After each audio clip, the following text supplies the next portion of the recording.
Break के बाद एक बार सभी दर्शकों का एक बार फिर से अन्नदाता में स्वागत है। चलिए रुक करते हैं अगली कड़ी की ओर।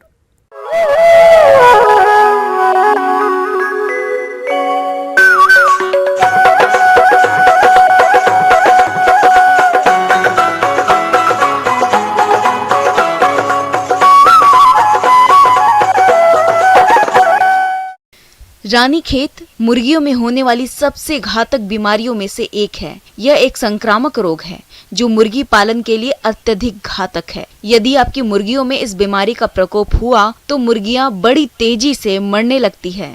इसलिए आप इसकी पहचान करके सही समय पर रोकथाम के उपायों को अपनाएं, जिसके बारे में समस्त जानकारी दे रहे हैं डॉक्टर गिरिराज गोयल।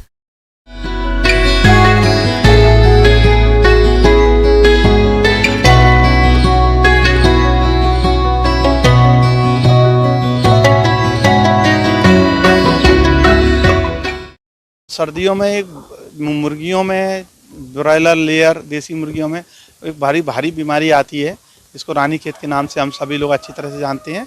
इसको न्यूकैसल डिसीज भी बोलते हैं। ये बीमारी समझ लीजिए कि आप सबसे खतरनाक बीमारी है मुर्गियों की, और इसमें मृत्यु दर 100% तक भी हो सकती है। तो सबसे पहले ये न्यूकैसल डिसीज वायरस नाम के एक वायरस से होती है, और ये मुख्यतः मुर्गियों के श्वसन तंत्र को प्रभावित करती है। जब भी ये बीमारी आपकी मुर्गियों के समूह में, आपके गांव में, आपके क्षेत्र में आती है तो बड़ी तीव्र गति से फैलती है। क्यों? क्योंकि सांस के द्वारा ये वायरस एक मुर्गी से दूसरे मुर्गी में संचरित हो जाता है और दूसरी आपके समूह के सभी मुर्गियों को संक्रमित कर देता है। मुर्गी में रानीखेत रोग एक अत्यधिक घातक और एक संक्रामक रोग है। यह रोग मुर्गी पालन की सबसे गंभीर विषाणु बीमारियों में से एक है। सर्वप्रथम वैज्ञानिकों ने वर्ष 1639 से 40 में उत्तराखंड भारत के रानीखेत शहर में चिन्हित किया था। इस रोग में श्वास नहीं ले पाने के कारण मुर्गियों की मृत्यु हो जाती है। मुर्गियों में रानीखेत बीमारी विषाणुओं द्वारा फैलती है। वही बता दें कि रानीखेत रोग बहुत से पक्षियों जैसे मुर्गी, टर्की, बत्तख, कोयल, तीतर, कबूतर, कौवा, गिनी आदि में देखने को मिलता है, लेकिन यह रोग मुर्गियों को प्रमुख रूप से प्रभावित करता है।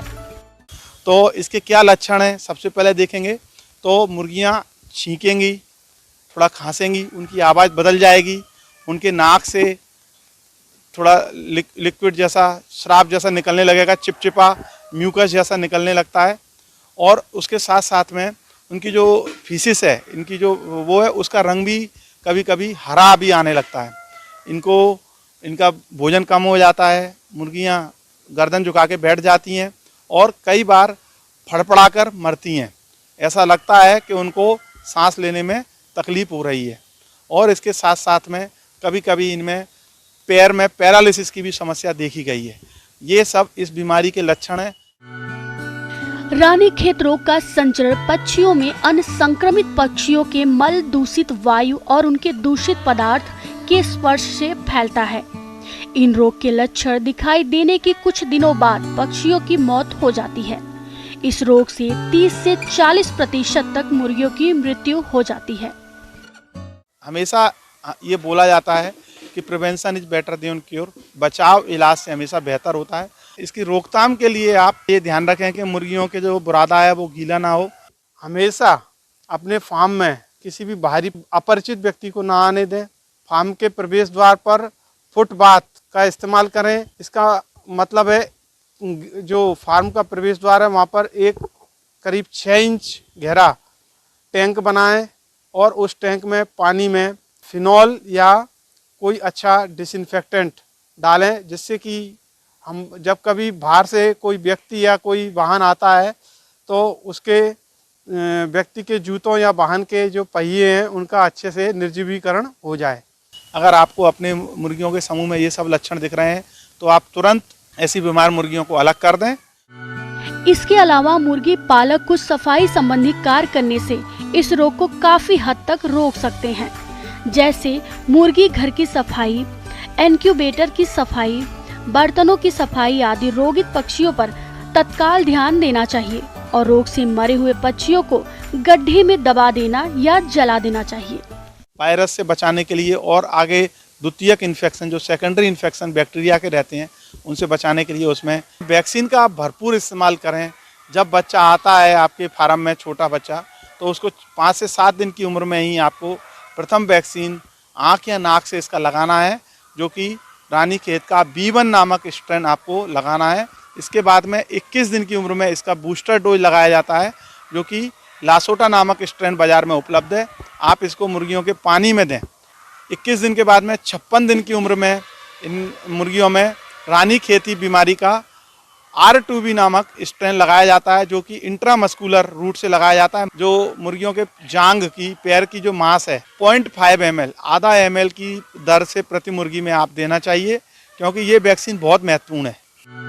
मुर्गियों में रानीखेत रोग से बचाव के लिए किसानों और मुर्गी पालकों के पास सिर्फ वैक्सीनेशन प्रोग्राम यानी टीकाकरण ही एकमात्र उपाय है।